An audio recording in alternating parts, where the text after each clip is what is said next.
cuando hablamos de la genética, hay gente que lo ven como una caja negra, como magia. Mucha gente ni les interesa el tema porque lo ven muy complicado, pero no es nada complicado. Hay unos principios, unas cosas que realmente podemos usar cualquier persona, empezando con efectos de variedad, de raza, efectos genéticos como efectos aditivos, que es la base de selección, efectos de dominancia, que tiene que ver con híbridos, cruzamiento y también endogamia, el desarrollo de razas distintas, y lo han hecho eso aquí en México. Y también hay que tomar en cuenta las relaciones, correlaciones entre varios aspectos de la producción. Efectos de raza. Aquí en México, bueno, en varios países, vas a encontrar a alguien que dice, sí, estoy trabajando con nilótica. La verdad es que hay muchas variedades de nilótica. Aquí en esta mapa se ve algunas poblaciones ya investigadas, y se nota que el rango es enorme. Entonces, si estás trabajando con nilótica de Costa de Marfil, va a ser un animal completamente diferente que nilótica de Egipto o de Israel. Otro animal que tenemos que tomar en cuenta es tilapia mozambica. Aquí también se ve un rango de poblaciones de mozambica, y en la mapa, a pesar de que el rango natural es el sur de África, se puede ver que ahí donde la flecha, casi toda la mozambica, hasta hace pocos años, en cultivo, vino de una muestra de animales que aparecieron en Indonesia hace casi 100 años. Efectos aditivos. Esto es la base de selección. Todos conocen el concepto de selección, ¿verdad? Mejoramiento. Normalmente pensamos en eso. ¿Y cómo funciona? No es tan complicado. Simplemente estamos tomando una porción de la población para servir como reproductores para la próxima generación. La intensidad de selección realmente simplemente refleja la porción que necesitamos. Y mucho depende de si queremos cambiar bastante la característica o si queremos mantener variación genética, porque no se puede hacer las dos cosas al mismo tiempo. No exactamente. Y aquí tenemos un ejemplo con tilapia. Estos animales son de una finca en Perú. En el ejemplo arriba vamos a tomar una porción de la población con un promedio de 0.5 desviaciones estándares.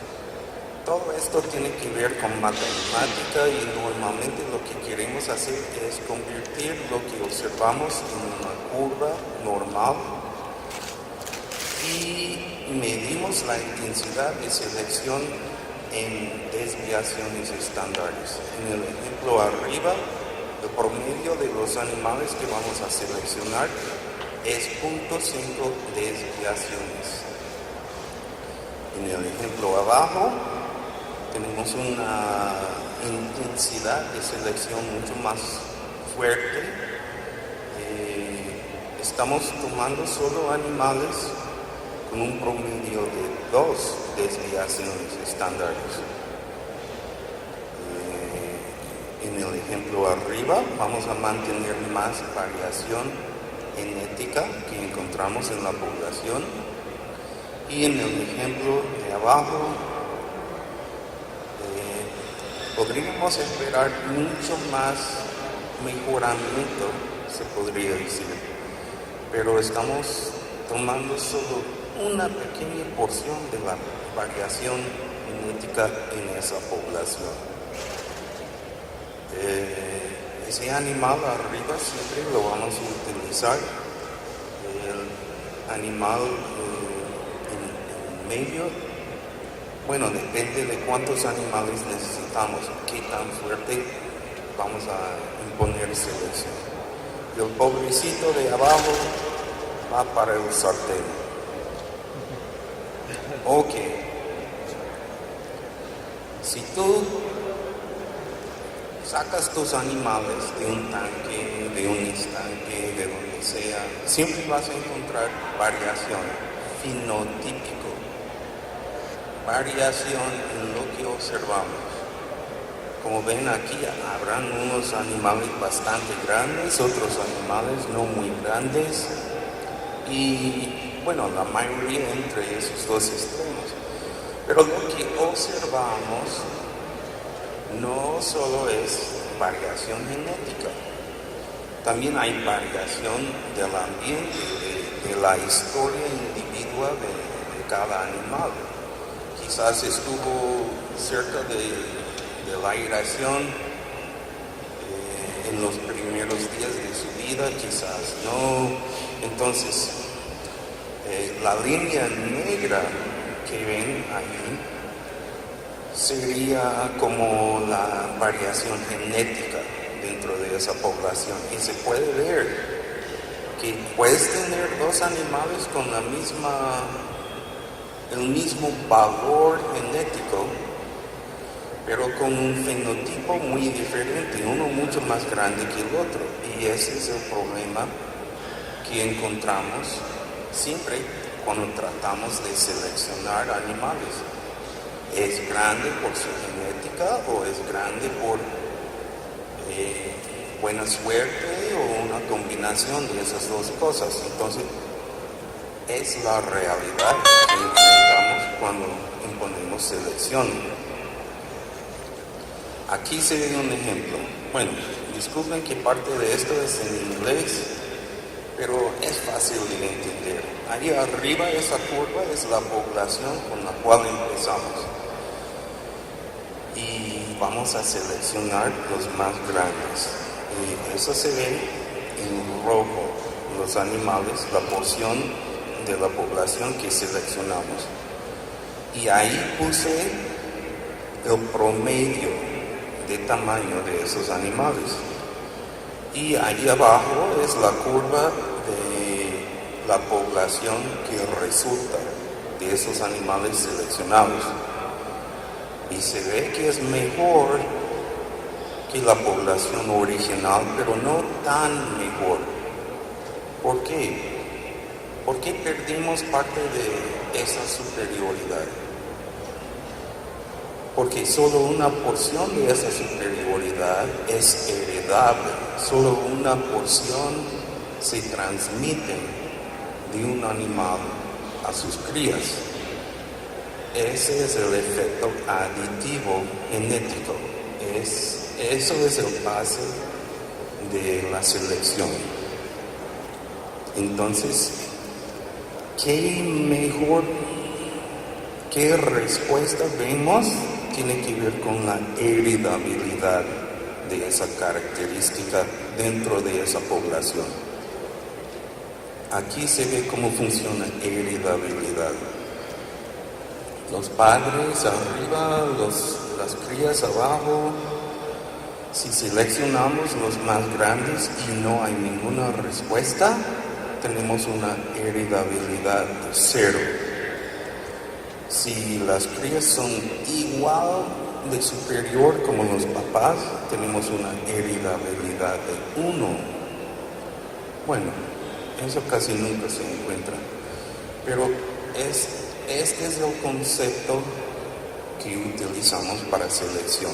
Estamos buscando características que tienen heredabilidades. Y no tiene que ver solo con crecimiento. Este es un ejemplo de selección para quitar manchas de las tilapias rojas. Ustedes aquí en México prefieren un animal gris, ¿verdad? Sí, no les gustan los rojos. Pero si van a Honduras o Colombia, ellos quieren un animal rojo y sin manchas. Y si llegas con animales manchados, van a decir, ay no, es que no podemos pagar eso, te doy la mitad de lo que pides. Entonces, hay programas de selección para eliminar esas manchas y funciona igual, como mejorando el crecimiento. Hay selección para la forma de tilapia. Esto es algo que hicimos en Honduras con Aquafinca, tomando estas medidas y se ve abajo, nos dan 2 índices para calificar, cuantificar la forma de ese animal. Y eso sí funciona en la vida real también. Este es un ejemplo de aquí en México, un animal que ya ha sido seleccionado para su forma. Entonces, no me vengan en Facebook con fotos de tus tilapias bien flacos y bocones y cabezones y dicen, ay, qué lindos son mis peces, porque no son lindos. Estos son lindos. Ok. En cierto nivel de la industria, hay asesores que dicen, hay que utilizar selección familiar, porque si tú no usas selección familiar, vas a tener problemas con endogamia, con consanguinidad. Ok, este es un ejemplo. Aquí arriba, esto fue un desafío, creo que fue en salmón o truchas, un desafío contra algún patógeno y se ve la mortalidad en varias familias. Creo que tuvieron como 60 familias. Ok, si imponemos un programa de selección familiar y decimos, solo queremos usar familias con menos de 40% de mortalidad, ¿cuántas familias tenemos dispuestos? Unos 6 familias, o sea, 10% de todas las familias. En muchos sentidos sería mejor tomar los que sobrevivieron de una familia con 90% mortalidad que los que sobrevivieron de una familia con 20%. Mucho depende de la heredabilidad de la característica.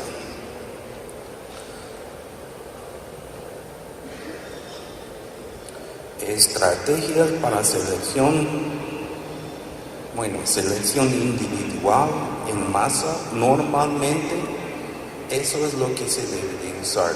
A pesar de lo que dicen unas personas, si tú revisas toda la literatura de mejoramiento genético desde 1800, no sé qué, siempre dicen, selección en masa es preferible si la heredabilidad es 0.2. 0.15.2 arriba. Selección entre familias es preferible si tienes una característica con muy baja heredabilidad. ¿Se acuerdan qué quiere decir baja heredabilidad? O sea, habrá una respuesta, pero muy poca. Pero sí habrá una respuesta. un problema con selección entre familias. Hay que mantener las familias juntas hasta el punto en el cual se pueden marcar. Hoy en día hay marcadores moleculares que hacen ese proceso más fácil. Y otro problema con selección entre familias es que endogamia siempre va a acumular, consanguinidad va a acumular. Selección dentro de familias normalmente es algo que requiere mantener las familias separadas o tener cómo identificar la familia de cada individuo utilizando marcadores. En esa situación la endogamia va a acumular aún más rápidamente. Pero todas estas estrategias tienen que ver con heredabilidad, con la capacidad de identificar un animal por su familia y bueno, con la infraestructura y presupuesto que tienen disponible. Vamos.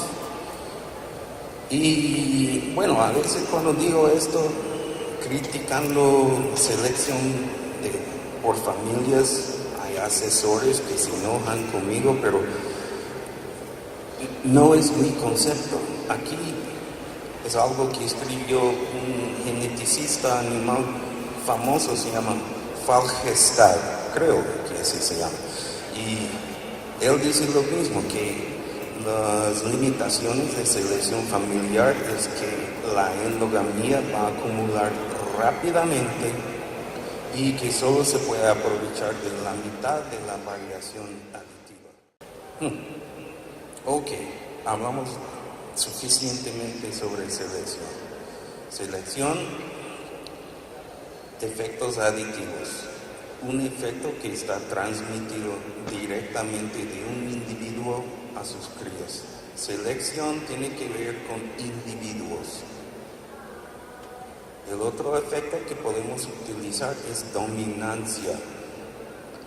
Eso tiene que ver con combinaciones de líneas, de cepas, de razas, de especies, de lo que sea. De dominancia viene vigor de híbridos. Y tiene su historia, lo han visto muchas veces en ganadería, en producción de maíz. Hay miles de ejemplos. Y simplemente estamos hablando de vigor de híbrido. ¿Ustedes conocen ese concepto? Vigor de híbrido. O sea, cuando mezclas dos animales o plantas o lo que sea, que son bastante diferentes, las crías salen superiores a los dos papás o las dos niñas. Ese es un ejemplo en tilapia. Hace años, en Aquafinca, en Honduras, había un amigo mío, un hindú, que desarrolló este diseño. Una línea para machos, una línea para hembras.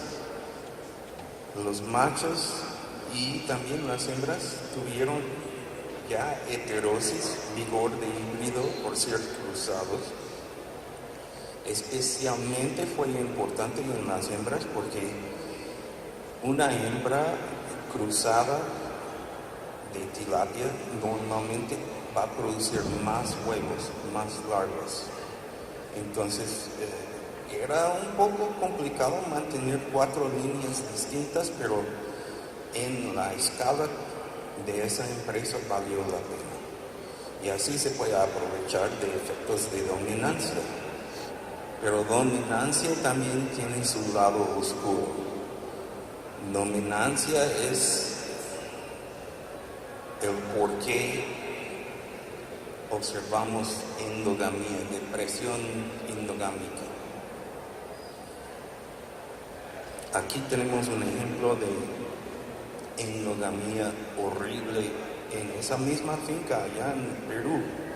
Ellos cultivaron tilapia azul y ahí en medio se ve ese pez lindo, era de la primera generación, pero se ve que dentro de 3 generaciones estuvieron saliendo unos animales re feos, horribles, horribles, casi sin carne.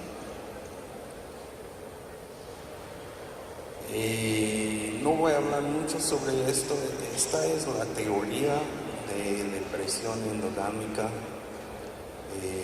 Puedo compartir esto con cualquier persona cuando quieran. Simplemente cuando hay mucha consanguinidad estamos perdiendo los heterocigotes de cada gen que tiene que ver con la característica que observamos. Y perdiendo esos animales, el promedio de la población se mueve hacia la forma más recesiva, y muchas veces esa forma es menos fuerte. Esta cosa ya necesita pilas nuevas. Se puede calcular endogamia, consanguinidad, se puede calcular, y no necesariamente tiene que ver con depresión endogámica. Aquí se ve 2 cromosomos, lo que llamamos un locus, que simplemente es un lugar en un cromosomo que tiene el código para producir alguna proteína. Y muchas veces, casi siempre hay varios códigos que pueden aparecer allá. Endogamia, consanguinidad, solo tiene que ver con la probabilidad de que esas 2 copias vienen del mismo animal hace 2, 3, 5 generaciones. En tilapia tenemos que ver el número de machos y el número de hembras, porque matemáticamente eso afecta el número efectivo de nuestra población. Tiene que ver con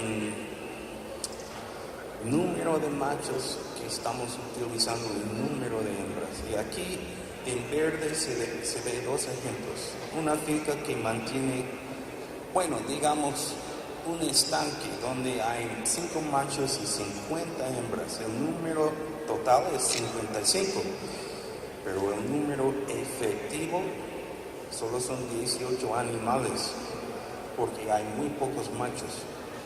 Igual en el otro verde, la efectiva es más grande, 32. Y eso tiene que ver con la acumulación de consanguinidad. ¿Quiénes de ustedes conocen esta raza, Santa Gertrudis? ¿Quiénes de ustedes trabajan con alguien? Sí, que otra persona. Esta es una raza de vacas. Hoy en día hay como 1,200 ejemplares en todo el mundo. Es una raza muy fuerte, muy adaptable. Todos esos animales vienen de un solo toro, un solo macho. Entonces, este es un ejemplo en lo cual consanguinidad no necesariamente produce depresión endogámica. Muy pocas personas conocen esta raza. ¿Quiénes de ustedes conocen estos animales? Oh, come on. ¿Quiénes de ustedes han visto estos animales? Pastor alemán. También toda esa raza viene de un solo macho. Así es que cuando empiezan los asesores diciendo, no, hay que evitar endogamia por cualquier costo, no necesariamente es la realidad. Creo que van a necesitar pilas nuevas en esta cosa. Estos son mis pastores alemanes. Deriva genética. Ahí arriba se ve un ejemplo con una población de 1,000 animales. Al azar, las porciones de alelos, de formas de la genética en cada lugar, van a cambiar al azar, aun si no imponen selección.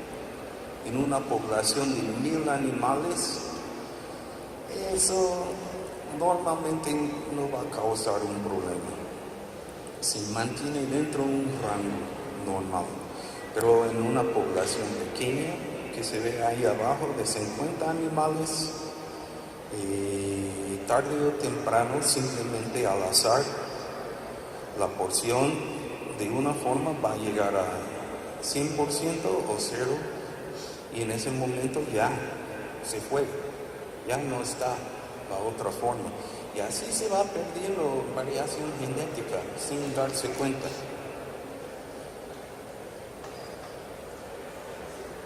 Oh, come on. Ya. Siempre hay correlaciones entre características en tilapia. Hay hembras que crecen más rápido, que dejan de crecer primeras. Hembras que crecen casi toda la vida, pero no reproducen. Hay muchas correlaciones que te pueden dar sorpresas después de empezar con un programa de mejoramiento. En tilapia tenemos el lujo de desarrollar razas sintéticas, razas que llevan sangre de más de una especie. Y normalmente se ve eso en tilapia roja, porque el color rojo viene de esa tilapia mozambica del sur de África, pero son flacos y no crecen mucho y bocones feos. Entonces, cruzando sangre de mozambica para captar ese color con sangre de nilótica, tilapia azul, se puede formar razas distintas. Este es un ejemplo aquí en México. ¿Quiénes de ustedes conocen el pargo una? Yo también. Es mi cepa roja favorita. Manipulación y control de sexo en tilapia.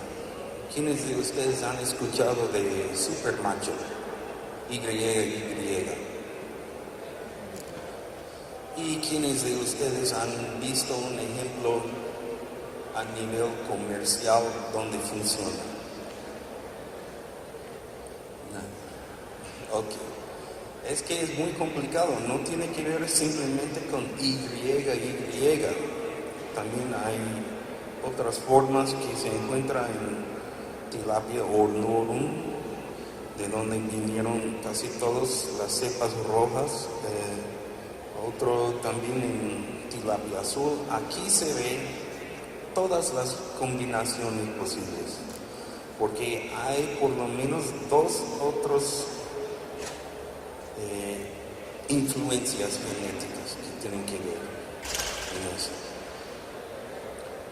Aquí es un estudio con tilapia azul, después de como 4 generaciones de imponer esto, de producir macho por macho, siempre salieron hembras.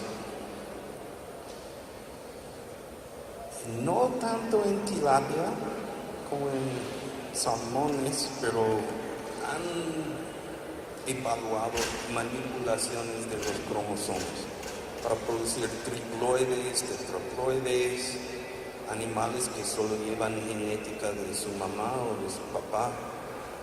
No es muy complicado. Aquí a la derecha se ve el proceso normal.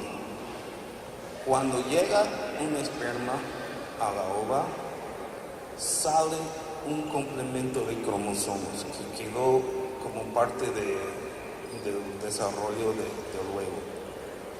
Podemos imponer un choque de temperatura, de presión para mantener esos cromosomas adentro. También podemos esterilizar los huevos y imponer un choque más adelante en el proceso para retener simplemente cromosomas que ya llegaron por el esperma.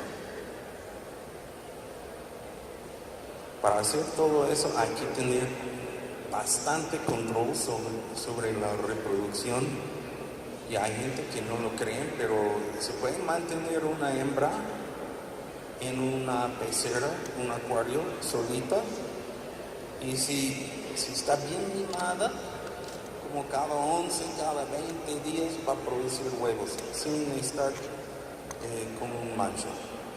Y eso es lo que hacemos para tener huevos ya ovulados para estos diseños. No es muy complicado. Y la incubación tampoco es muy complicado. Ok.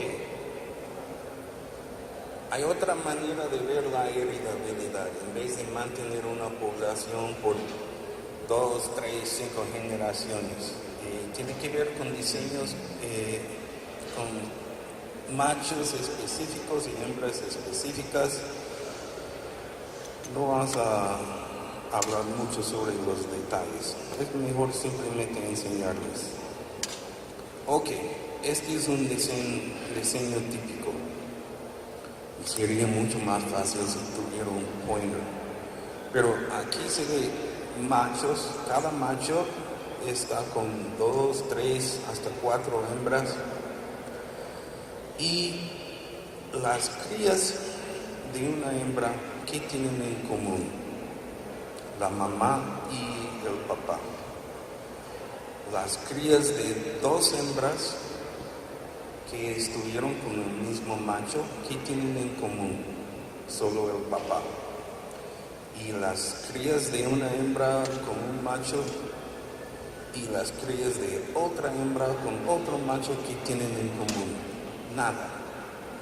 Entonces, simplemente observando las similaridades y diferencias entre estos grupos nos puede enseñar la contribución de un macho a sus crías. Y acuérdense, estamos hablando de algo directo entre generaciones, entonces eso tiene que ver con selección. Y se compara eso con animales que tienen la misma mamá, entonces estamos hablando de combinaciones. Eso tiene que ver con dominancia y la posibilidad de mejorar una población con dominancia.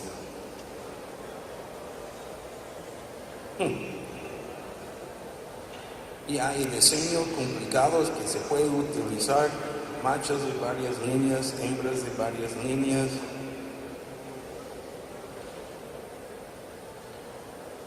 Normalmente hay que tener cómo mantener todas esas combinaciones. Esto es un estudio que hicimos en mi laboratorio en Luisiana, produciendo todos esos animales cruzados y luego matándolos con salinidad. Este es un ejemplo. Las combinaciones más oscuras aguantaron menos salinidad en nuestro estudio.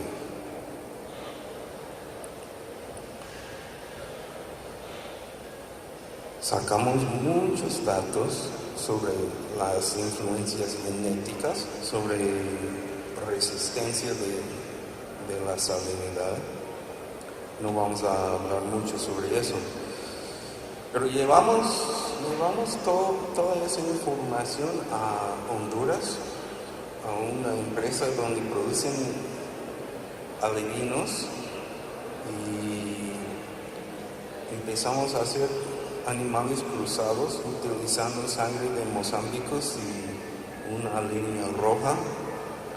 Los llevamos al sur de Honduras, donde las camaroneras, y pusimos un programa de cultivo de tilapia en agua salada. Estos animales aguantaron hasta 53 partes de salinidad, crecieron 7 gramos al día en salinidades de 34. Tuvimos el lujo de aprovechar de una población de mozambica allá en el sur que lleva más de 100 años desde que fue introducido. Esos hondureños quieren un animal rojo, entonces eso complicó la cosa un poco, pero ya tenemos un animal para usar en las camaroneras que crece bien y tiene el color que quieren. O sea, Todo esto que estoy hablando no es complicado, se puede aplicar en cualquier país, en cualquier finca. No hay problemas, o sea, no es complicado. Estos son los animales que estamos utilizando allá y tenemos tiempo para preguntas, no sé.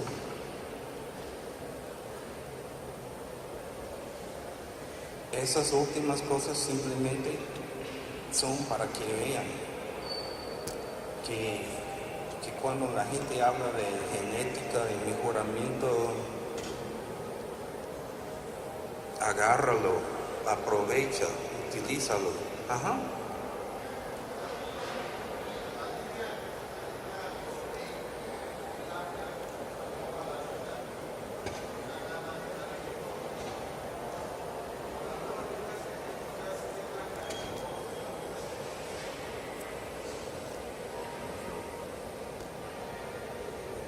Mejor así.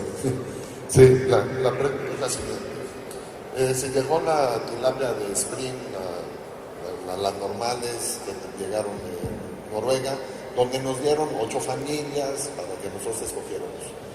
En estas selecciones de alto crecimiento, ¿qué tan carnívoras estamos volviendo a las tilapias? Y si se puede hacer una selección para hacer animales más herbívoros con buen crecimiento. Muy buena pregunta. Y yo no sé todos los detalles, pero en tilapia, como en muchos peces, el crecimiento tiene que ver con la nutrición, con proteína, con grasas y también se ve en calidad de agua. Muchas de estas líneas supuestamente superiores en tilapia no van a mostrar esa superioridad si no tienen buena nutrición, si no tienen buena calidad de agua. En otras especies sí están evaluando mucho la interacción entre la genética y la nutrición.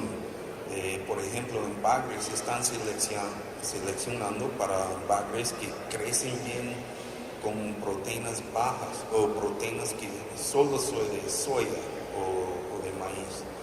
Pero en este caso no conozco bien los detalles.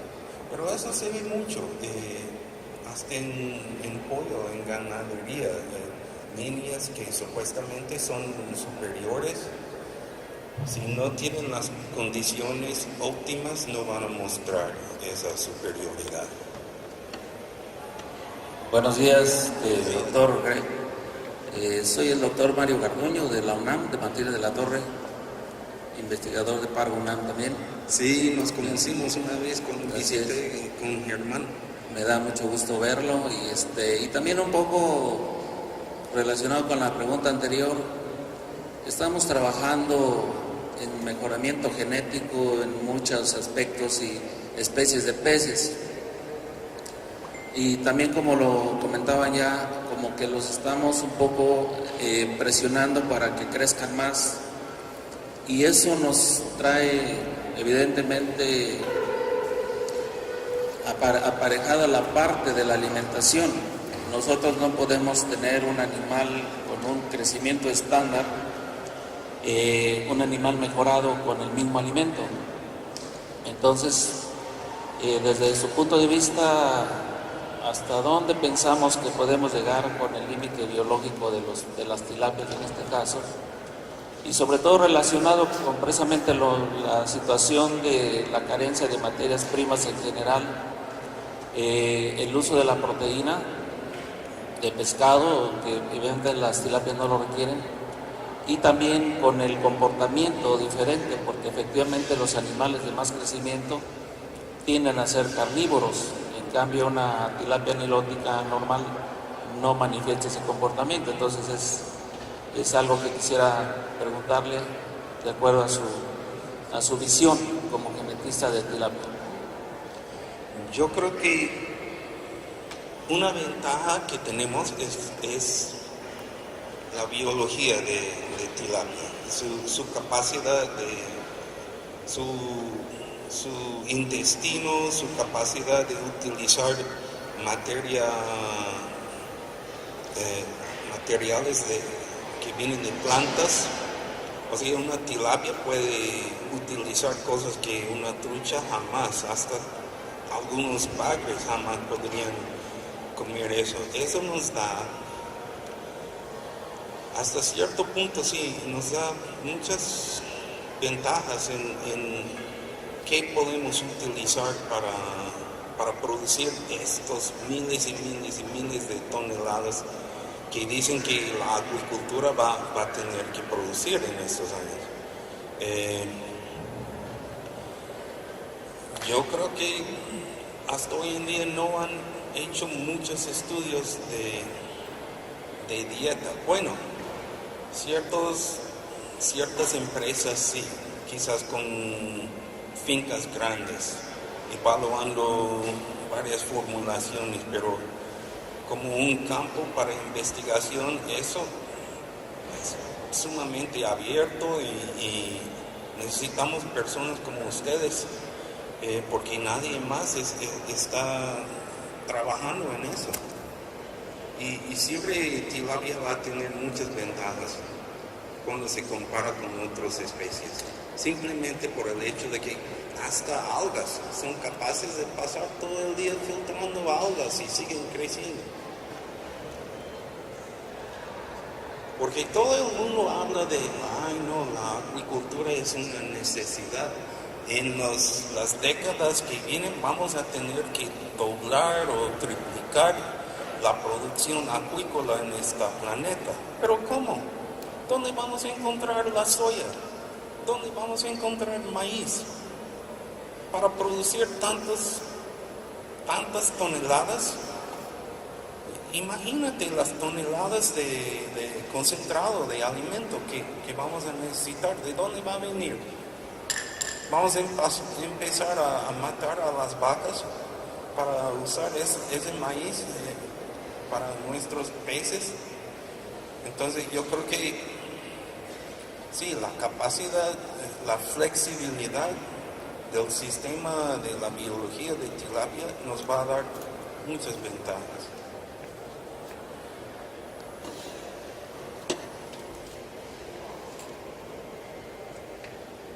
Ya, gracias.